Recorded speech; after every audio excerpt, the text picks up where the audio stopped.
So I'm going to show off how I'm modifying the Koss KSC75 headphones.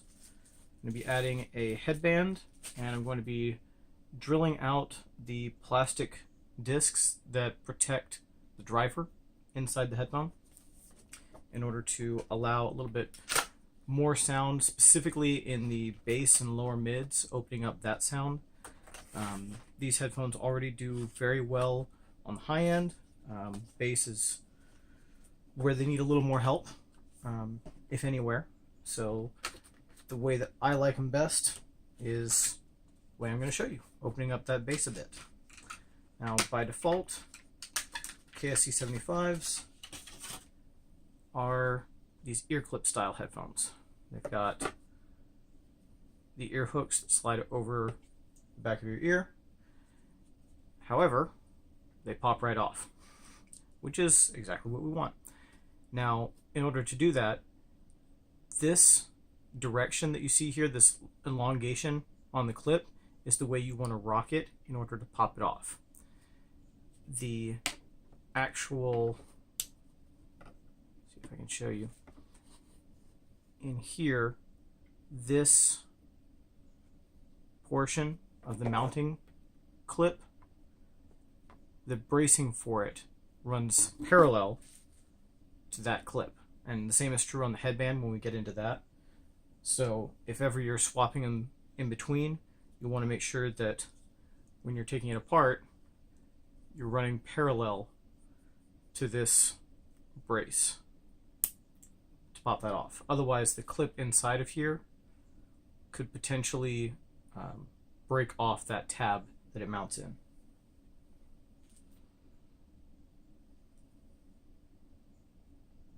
Now, normally I would do this earlier.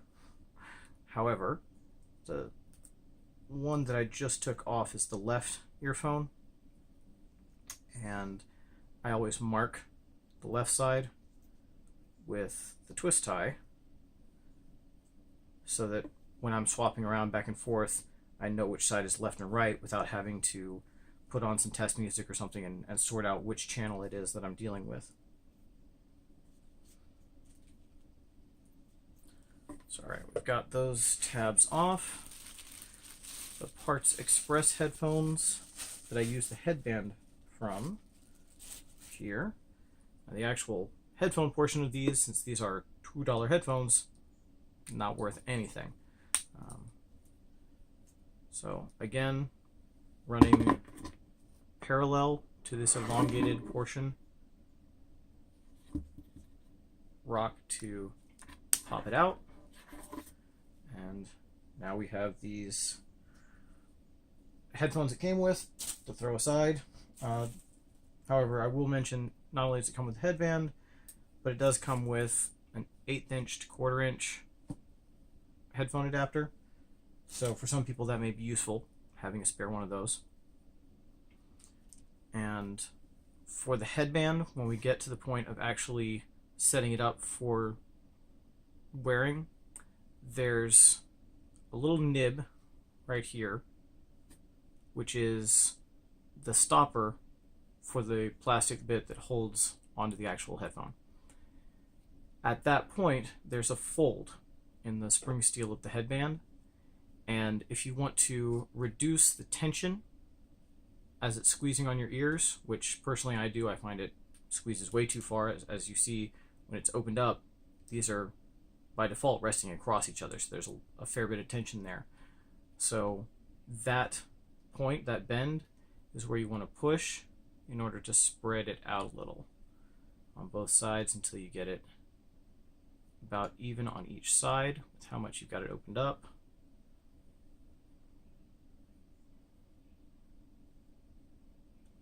And then beyond that, you can always spread out the main headband portion, stretch that a little bit, depending upon how wide your head is and where you want these to sit to be comfortable. So that's something you can always bend both out or back in if you get it too far. It's really easy to adjust for the individual wearing it. So I'm going to set that aside, come back to the actual headphones we're dealing with. We're going to take off the foam so we can get at that driver protector. To do that, we need to be a little careful because there are spikes underneath this ridge right here, and so you have to lift up the foam and unhook it from those little tabs in order to get it off. Otherwise, if you just pull at it, it's going to tear the foam of your ear cushion. So set on the side and get at the other here. All right. So now both of these opened up. This black disc here in the middle, black disc is what we're going to be pulling off. There is one tab, and you can tell when you look at the headphones, there are 3 openings and then one side where there's not one. That's where the tab of this black disc anchors in. So we're going to work opposite of that to pop it out. We're going to lift it up. I've got a screwdriver here. Ideally, you want to use as thin of a flathead screwdriver as possible and get in directly opposite where that tab is. Then we're going to see if I can get this on camera, at least on one of them. You'll want to take the flathead and slightly wedge it between the outer plastic ridge here, the silver one, and the black plastic disc. Where these gaps are in the outer ridge, you can start towards the outside of one and sort of push in and down slightly until you get the screwdriver wedged in a little bit.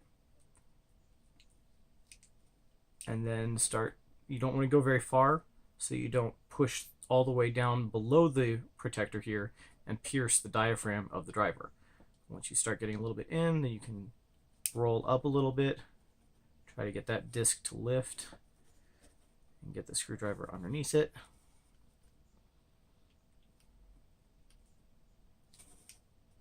It's starting to come up. Some of them have a little bit of sticky tack, glue, something like that. It's not a permanent strong glue, but it's something. So you kind of have to peel it away there. So now we're going to slide it out. There's a little bit of glue on that tab in there, this little black tab. And now you've got the diaphragm, the titanium coated diaphragm of the driver exposed. And of course, the whole purpose of these plates, these discs here, is to protect that. Because if you get debris in there, if you get a puncture or anything, then you're going to completely ruin the sound. So we do want to avoid anything getting in there. So it's also part of why I don't drill out a ton. The other big portion, as you'll see, the way I drill it out, I stay on this outer portion, the outer ring where there's already openings, which is where your bass response is primarily focused. Any farther in and you're getting into mids and highs where these headphones are already strong and well defined, and if you drill out in there and open them up more, it just saps all the bass. It puts way too much emphasis on those mids and highs, and you lose out on any semblance of strong bass. So that's what we're going to focus on here, is this outer ring and opening that up a little bit. So let's get this second one popped off. We've got 3 slits on the outer silver, and here is where our black tab is. So we're going to get opposite that. Get the screwdriver wedged in there a little bit. Lift it up. Try to get underneath it without damaging anything.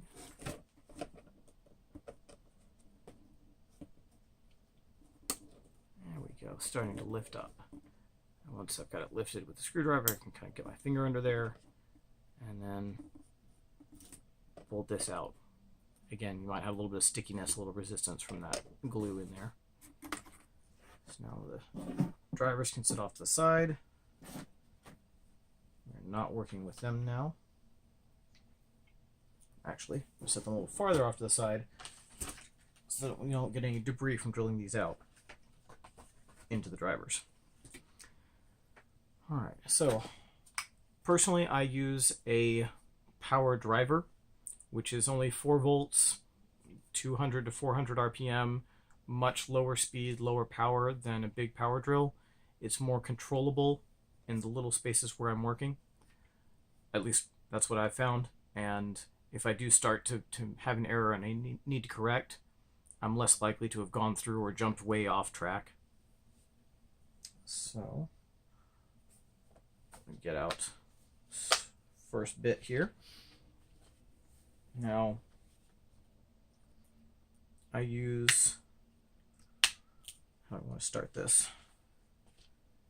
So I've got a 3/32 of an inch bit that I'm going to use to drill out in between these main openings. So this part back here that's in between the two existing openings, 3/32 of an inch is the size of these openings already, so we're just adding more to that outer ring. So right in here, this connective bit, and much larger than that, like getting to 1/8 of an inch or more, and you're going to have too small a margin, and you're far more likely to have that crack. And if it does, then this inner portion of the disc may fall out, or debris may fall into the driver. So we want to keep it to about the same size as what's already there. Fortunately, if you flip over to the back side of the disc, of the driver shield, you'll note that there are 4, not sure how well this is going to come across on camera, but there are 4 circles already in those spots, presumably where this was mounted or something while it was being manufactured. But if you just put the holes right through the center of those, you'll line up perfectly where you want to be. So that's what I'm going to start with now. It's getting lined up on center there. I'm going to be basically right in line with the 2 openings on either side.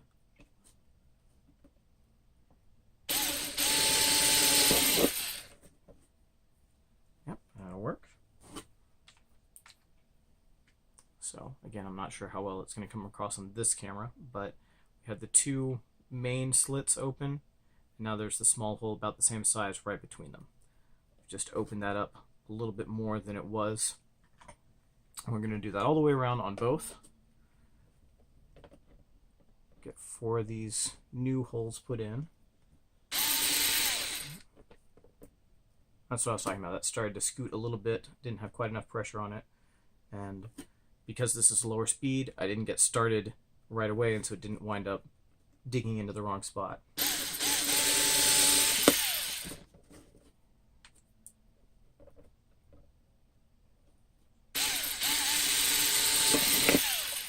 That said, if you're familiar with your tools, if you've got a power drill or a Dremel or anything like that, you should be able to do this just fine.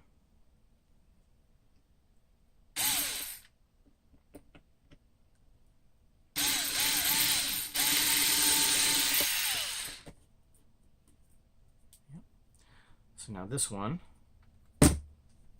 sorry, should be able to see has 4 fresh holes in it. Has holes in between where the openings already were. And we'll go back through from the other side with the drill just to sort of smooth that out, basically sand out those edges and make sure we don't have any burrs or anything.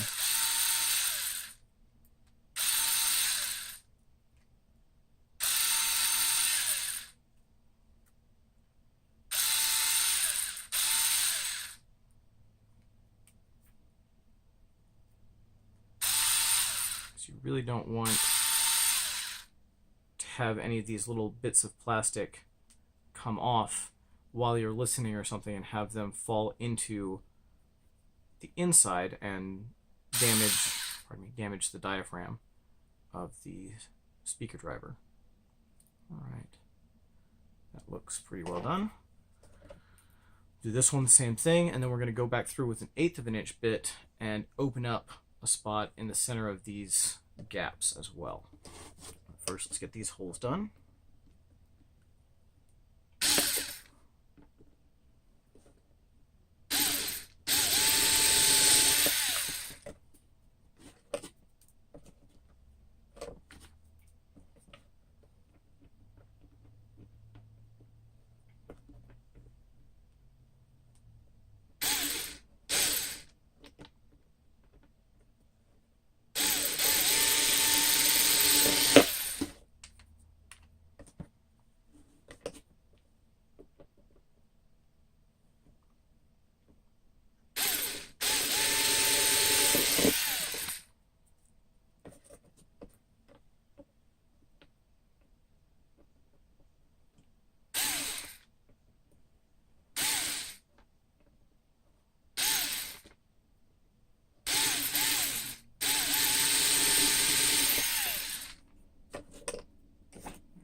Cleaned out.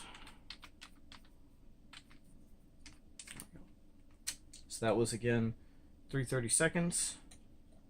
Set that aside. That is the same size as the existing openings. This one didn't wind up having any burrs in it, fortunately. Drilled out nice and cleanly. Got those 4 holes put in.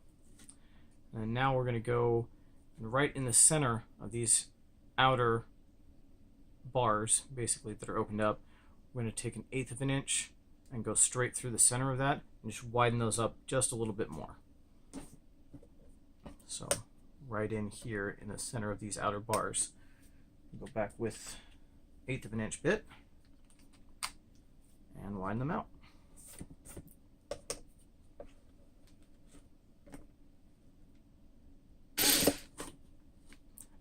And I need to hold on to that a little bit better.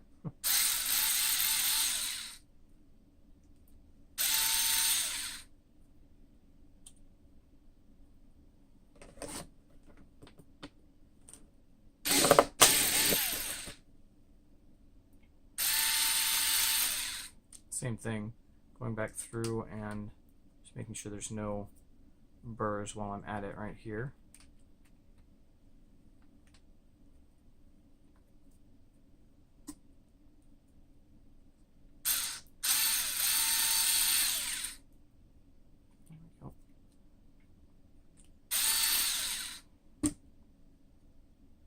Not sure how well that's going to come across on camera because it's only slightly widening it out, but it does make a difference. And in particular, it makes a difference that it's in the center of these bars. I've tried it sort of making them into a barbell and opening them up 2 1/8 of an inch openings on either side, just sort of widening it out, and that's a very different sound. I've tried an 1/8 of an inch hole in between the 2 bars. It's a different kind of sound. So from what I've tested so far, I've gone through 6 or 8 iterations of this now, and the one that I'm liking best, that I think is the most balanced without any detriment to the mids or highs, and without overemphasizing them and really focusing on just bringing out the bass a little bit more, is to add the 1 hole in between and just to widen out the center of those bars.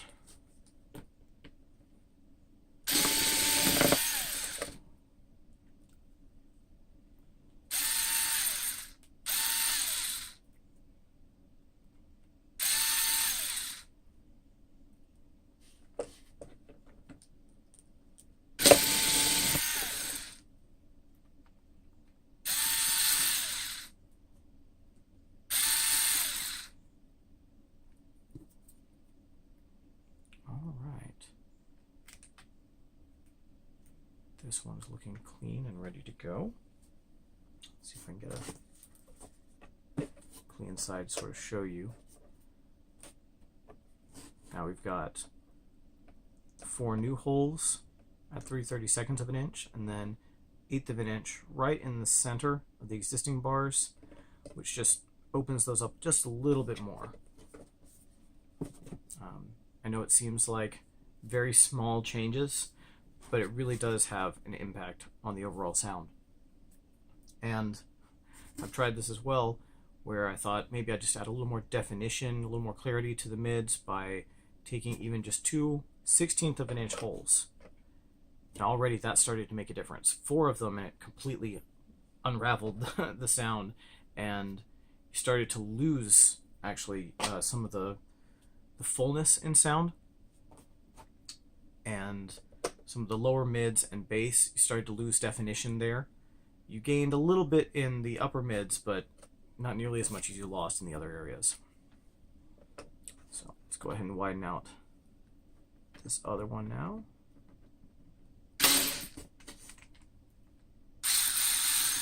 And sometimes it'll do that, it'll corkscrew right up. Just let go of the trigger on the drill and pull it back off.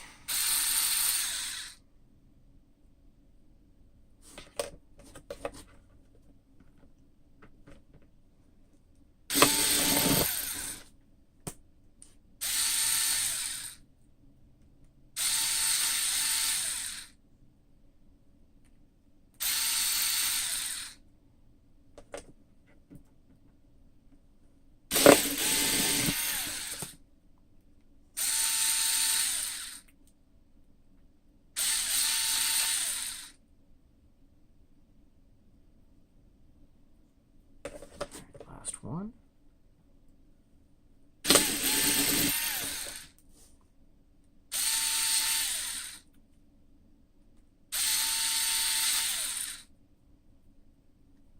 All right. No burrs.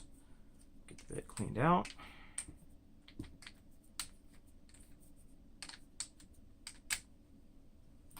We can put that away.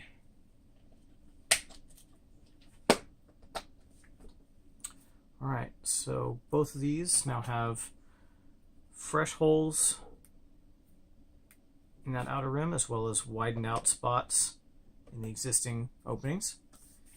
And they are ready to get put back onto the drivers. And these are symmetrical, so you can put them back one side or the other. It doesn't matter which one they came from, left or right.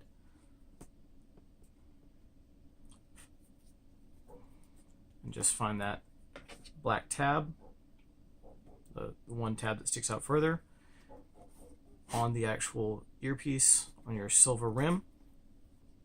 You have your 3 thin slots and then a solid here. Under that solid bit is where your tab fits. Just going to tuck that in. Once it's in, the rest you can just pop right down. It should sit back flush.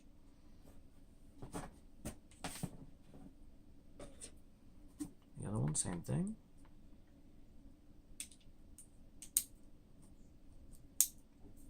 Fully seat that down again. Now we can put the foam back on. It didn't all just roll away from me. There we go.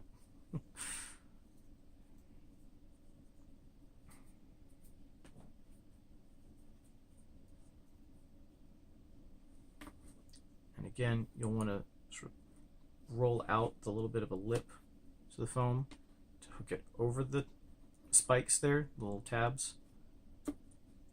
And then once you got one, you can just sort of pull out and roll over with the rest of it all the way around. Up, over, until it's all seated back. And we're all set.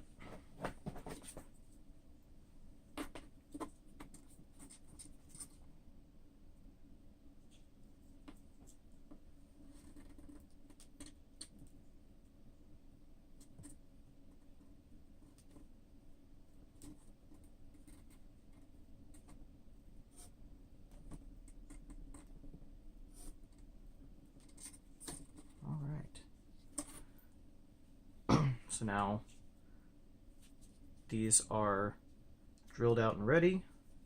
Everything's reseated. know which side is left. So we'll get the headband. This one actually is labeled with an L and an R on each side. So we'll get the marked left channel. Again, in the socket here, you'll want, or the joint here, you want to find where you've got your two sides of that cross brace. Make sure that lines up with the opening here on the headband. I'll line up straight, get it centered up, and then when you're pushing it in, try to push from the outside edges of the headphone, where you're mainly pushing on the housing rather than on that plastic plate that's in the center.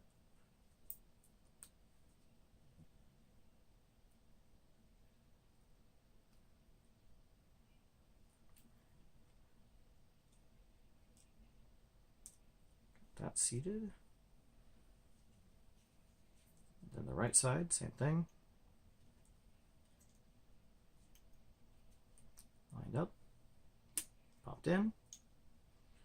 And because they're on this ball socket sort of thing, they actually have a lot of mobility. So you can get them to really sit perfectly level on your ear where you need them to, and they adjust independently. Tighten down the headband, and there's still very light tension after we stretched out at these two bends here, and it's ready to go. So that's everything. This is the set that I'm sending off to Hot Liquid Jello, a friend of mine from Twitch, and we'll see what she thinks of them. All right, thank you.